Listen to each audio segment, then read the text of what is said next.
नमस्कार मंडळी, नवीन एका इंटरेस्टिंग व्हिडिओमध्ये सर्वांचं मनापासून स्वागत आहे। मित्रांनो, महाराष्ट्रातील संजय गांधी निराधार अनुदान योजनेच्या लाभार्थ्यांसाठी ही व्हिडिओ अतिशय महत्त्वाची असणार आहे।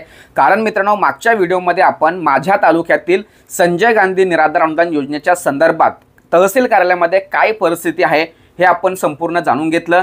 त्याचबरोबर त्या तहसील कार्यालयामध्ये आपण हे सुद्धा विचारलं होतं की सर थकीत पैसे कधी येणार, तर त्यांच्याकडून असं उत्तर आलं होतं की ज्या महिलांचे, ज्या पुरुषांचे, ज्या लाभार्थ्यांचे थकीत पैसे बाकी आहेत त्यांनी आमच्याकडे आलं पाहिजे, आमच्याकडे अर्ज केला पाहिजे की बाबा आम्हाला या महिन्याचे पैसे आलेले नाहीत।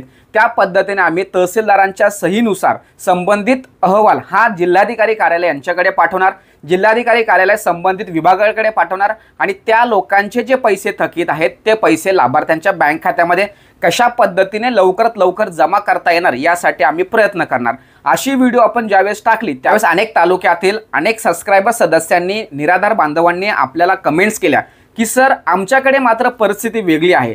जर समजा तुमच्याकडील तहसील कार्यालयातील कर्मचारी या पद्धतीने जर बोलतात तर आमच्याकडील तहसीलदार जे कार्यालय आहे आणि तेथील जे कर्मचारी आहेत ते वेगळं बोलतात।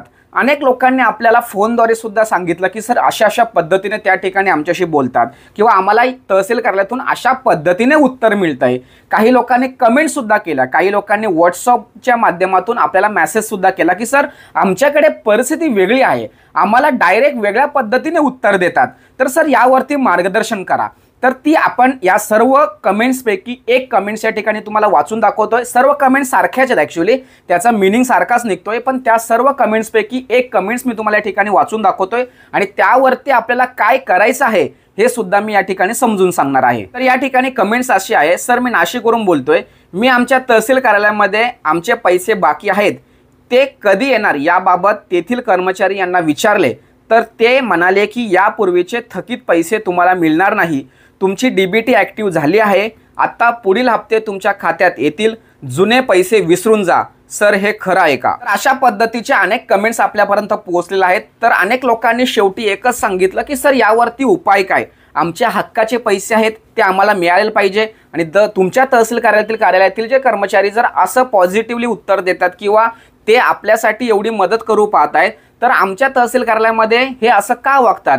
या ठिकाणी मी तुम्हाला समजावून सांगतो की एक लक्षात ठेवा, तुमच्या नावाने जे पैसे राज्य सरकारच्या माध्यमातून घोषित होतात किंवा जमा होतात तर ते पैसे तुम्हाला 100% मिळतील। मी काय म्हणतोय बघा, मी आणि जबाबदारीने म्हणतोय 100% हे पैसे तुम्हाला मिळतील। कारण आपल्याला जे पैसे येतात हे पैसे पेन्शन स्वरूपात आहेत, ही आपली एक पेन्शन आहे आणि राज्य सरकार किंवा केंद्र सरकारच्या माध्यमातून पेन्शन स्वरूपात जे काही पैसे येतात ते पैसे लाभार्थ्याच्या बँक खात्यामध्ये जमा करावे 100%।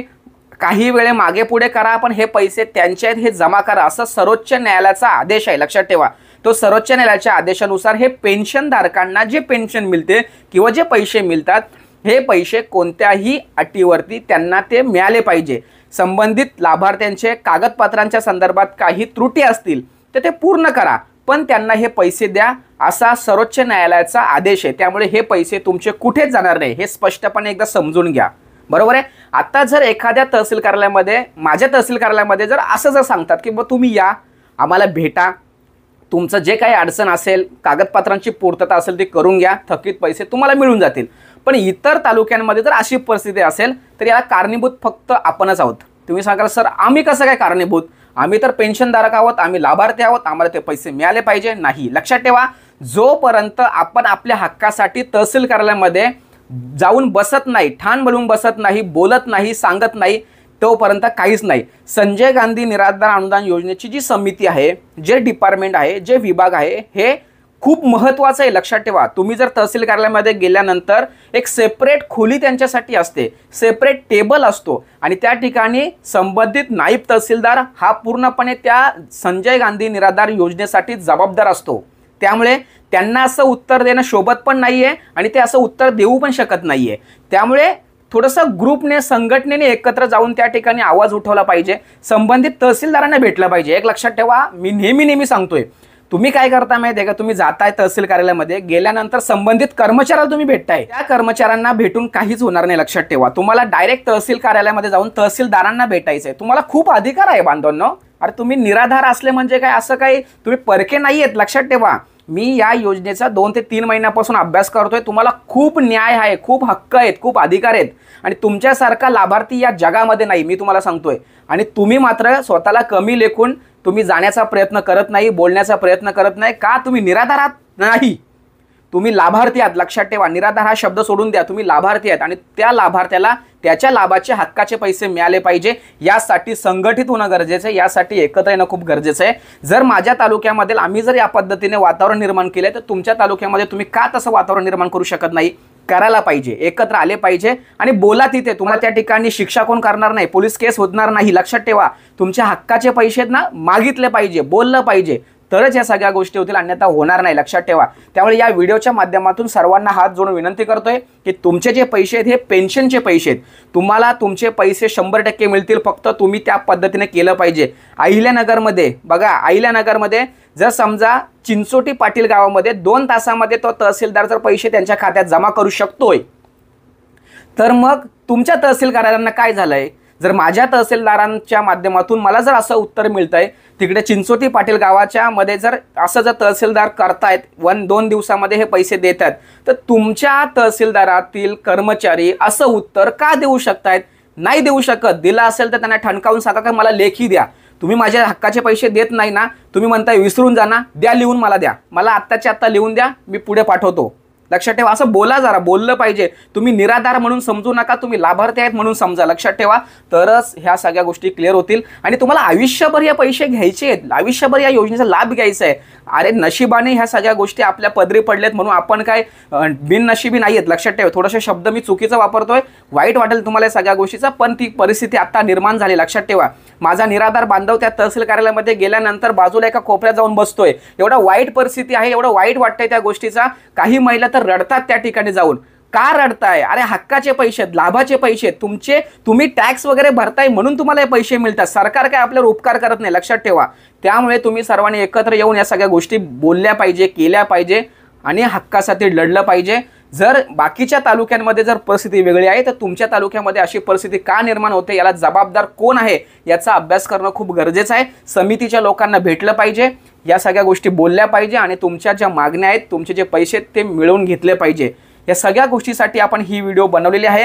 कारण मित्रांनो, जर समजा तुम्ही एकत्र आलात नाही तर तुमचे पैसे मिळणार नाही। एखाद्या तहसील कार्यालयामध्ये जर वेगळी परिस्थिती असेल, दुसऱ्या तहसील कार्यालयामध्ये जर वेगळी परिस्थिती असेल, तर हे मतभेद चुकीचे आहे। सरकार एक आहे।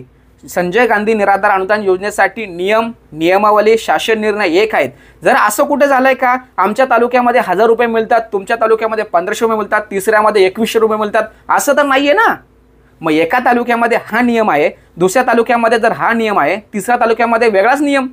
जर एखाद्या तालुक्यातील, एखाद्या गावातील, एखाद्या त्या पंचकृषीचे तहसीलदार कार्यालयातील तहसीलदार जर 2 तासात पैसे जर देतोय, तर बाकीच्या तहसीलदार कार्यालयातून हे पैसे तुम्ही विसरून जा असं म्हणतात। किती चुकीच्या गोष्टी आहेत। पण याला जबाबदार सुद्धा कोण आहे याचा विचार केला पाहिजे। याला जबाबदार तुम्ही सुद्धा असू शकता, याला जबाबदार संबंधित तहसील कार्यालयातील कर्मचारी असू शकतात। हा अभ्यासाचा विषय या ठिकाणी। पण मित्रांनो, या व्हिडिओच्या माध्यमातून सर्वांना विनंती करतोय की तहसील कार्यालयामध्ये तुमच्या पैशासाठी प्रयत्न केले गेले पाहिजे, यासाठी तुम्ही एकत्र येऊन बोललं पाहिजे, तरच सगळं तुमचे होतील। आणि मी तुम्हाला या व्हिडिओच्या माध्यमातून सर्वांना सूचना करतोय, सर्वांना सांगतोय, तुमचे हक्काचे पैसे तुम्हाला 100% मिळतील।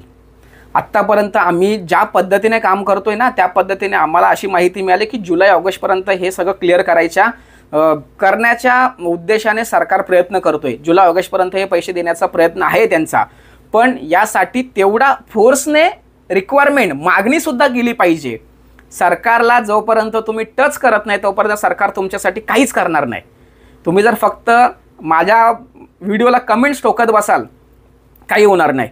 यासाठी आपल्याला एकत्र येणं खूप गरजेचं आहे। यासाठी व्हॉट्सअप ग्रुप तयार केलेला आहे मी, त्या व्हॉट्सअप ग्रुपची लिंक मी डिस्क्रिप्शन बॉक्समध्ये दिलेली आहे।